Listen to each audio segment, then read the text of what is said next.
Breakfast is widely touted as not only the most important meal of the day in general, but specifically in relation to weight loss. This is not just a pop culture prescription from checkout aisle magazines, but an idea put forward by prestigious institutions such as Johns Hopkins, NYU, Mayo Clinic. Right? Even the United States Surgeon General. Want to trim your waist? Read a headline, American Dietetic Association, try eating breakfast, referring to breakfast as perhaps the best-kept weight-trimming secret. But is it true? The Duke School of Medicine's health newsletter was skeptical. It's always been billed as the most important meal of the day, until now. While it's widely presumed that eating breakfast protects against obesity, the belief is held up as a poster child of biased distortion of the scientific record. No one can argue that there isn't an association between body weight and breakfast. Studies have shown that obesity and breakfast skipping tend to go together beyond a shadow of a doubt. In fact, gratuitously so. By 1998, we already had what might be considered strong evidence of an association between breakfast skipping and obesity, but researchers continued to repeat such studies to the point of ridiculousness. This meta-analysis found that by 2011, the combined p-value had reached 10 to the negative 42. OK, what does that mean? Why is that ridiculous? In science, p-value refers to the chance of getting a result that extreme if, in fact, there really was no such effect. How small a chance is 10 to the negative 42? This is how small that number is. In other words, the probability that the association between obesity and breakfast skipping was just a fluke is less than the chances of winning the lottery not once, but 5 times in a row, and then subsequently getting struck and killed by lightning. OK, so the association between breakfast skipping and obesity is indeed beyond question. We know the association is true. People who skip breakfast are more likely to be overweight. That's beyond a shadow of a doubt. The question, though, is whether that ironclad relationship between breakfast skipping and obesity is actually cause and effect. To illustrate the difference between correlation and causation, let me share an example of the manipulation of science by the candy industry. The National Confectioners Association had the gall to warn parents that restricting candy may make their children fat.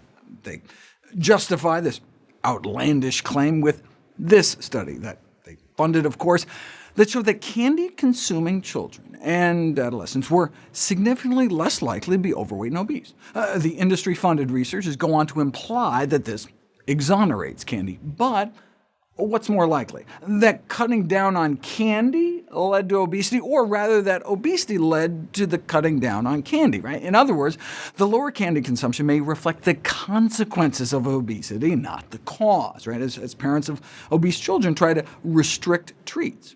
Similarly, the finding that those who skip breakfast tend to be heavier is equivalent to saying that those who are heavier tend to skip breakfast, right? It doesn't seem to be more likely that overweight individuals might just be skipping breakfast in an effort to eat less, rather than eating fewer meals somehow leading to weight gain. Now it's possible that skipping breakfast could slow your metabolism or cause you to overeat so much later in the day that you gain weight, but you can't know for sure until you put it to the test.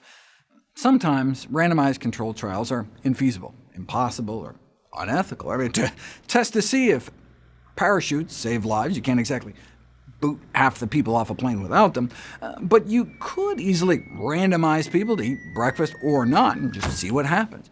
And it turns out eating breakfast does not seem to affect your metabolism rate or sufficiently suppress your appetite. Most studies, 95%, found that eating breakfast tends to lead to the same or greater caloric intake over the day.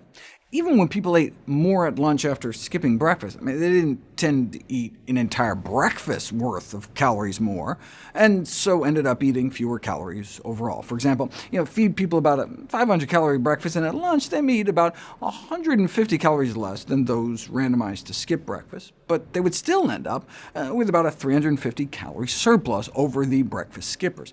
Does this then translate into weight gain over time? Researchers at Brigham Young University randomized 49 women who habitually skip breakfast to either start eating breakfast or continue skipping. If breakfast somehow magically leads to weight loss, then the newly eating breakfast group should benefit. But no, compared to those who continued to skip breakfast, adding the extra meal led to hundreds more daily calories consumed and nearly a half a pound of weight gain a week. If you already eat breakfast and start skipping it, will you lose weight? We'll find out next.